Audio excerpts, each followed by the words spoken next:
కేసీఆర్ భారీ బహిరంగ సభ అయిపోయినటువంటి వెంటనే 2-3 రోజులలో రేవంత్ రెడ్డి జగిత్యాల్లో భారీ బహిరంగ సభ పెడతారట. జగిత్యాల్లో సభ పెట్టి సంజయ్ కుమార్ని స్టేజ్ మీద నిల్చోబెట్టి డైలాగులు కొడతాడు. సంజయ్ కుమార్ గొప్ప వ్యక్తి, సంజయ్ కుమార్ అద్భుతమైన వ్యక్తి, సంజయ్ కుమార్ పెద్ద మనిషి అని చెప్పి డైలాగులు కొట్టేటటువంటి కార్యక్రమం చేస్తాడు.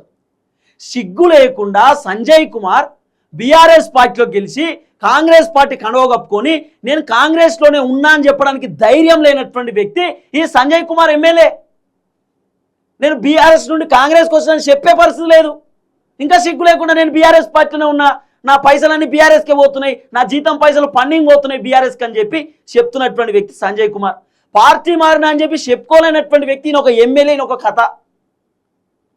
జీవన్ రెడ్డి బీఆర్ఎస్ పార్టీలోకి పోతుందని చెప్పి సంజయ్ కుమార్ దడుచుకొని సంజయ్ కుమార్ ఉలిక్కిపడి ముఖ్యమంత్రి రేవంత్ రెడ్డికి చెప్పి జగిత్యాల్లో ఉన్నటువంటి లీడర్లను బస్సులో తీసుకుపోయి ఒక దగ్గర మీటింగ్ పెట్టి అలా ముచ్చడి చెప్తున్నటువంటి వ్యక్తి. గింత భయం ఈ సంజయ్ కుమార్కి. ఈయన ఇంకా నేను పెద్ద మనిషి, భారీ బహిరంగ సభ ఎట్లా పెడతారో నేను చూస్తా సంజయ్ కుమార్ చెప్తున్నాడు. ఏంది నువ్వు చూసేది? ఏంది నువ్వు చూసేది? కేసీఆర్కి ఎదురుపోతావా? ఎదురుపో చూద్దాం కేసీఆర్కు సంజయ్ కుమార్.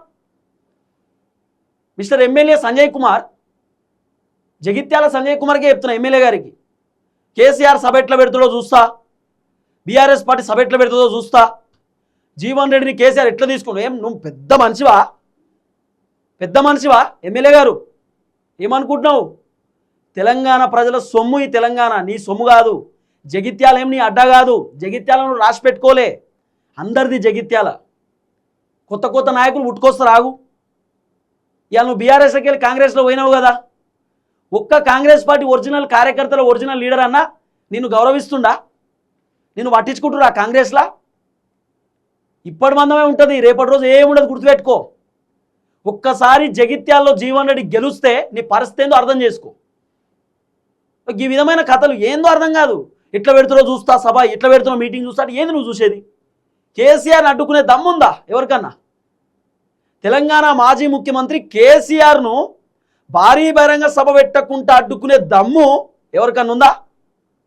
ఎవరికన్నా ఉందా? ఎవరైనా ఆలోచన చేస్తారా? పోనీ రాష్ట్ర ప్రభుత్వం అడ్డుకుంటే కేసీఆర్ హైకోర్టు నుండి పర్మిషన్ తెచ్చుకుంటాడు, సుప్రీంకోర్టు నుండి పర్మిషన్ తెచ్చుకుంటాడు భారీ బహిరంగ సభకు. భావ ప్రకటన స్వేచ్ఛ, ఆర్టికల్స్ ఇచ్చినాయి, రాజ్యాంగం ఇచ్చినటువంటి హక్కు, మాట్లాడుకోవచ్చు, మీటింగ్స్ పెట్టుకోవచ్చు, స్వేచ్ఛగా ఉండొచ్చు. దాన్ని అడ్డుకోవడానికి మీరెవరండి? నాకు అర్థం కాదు.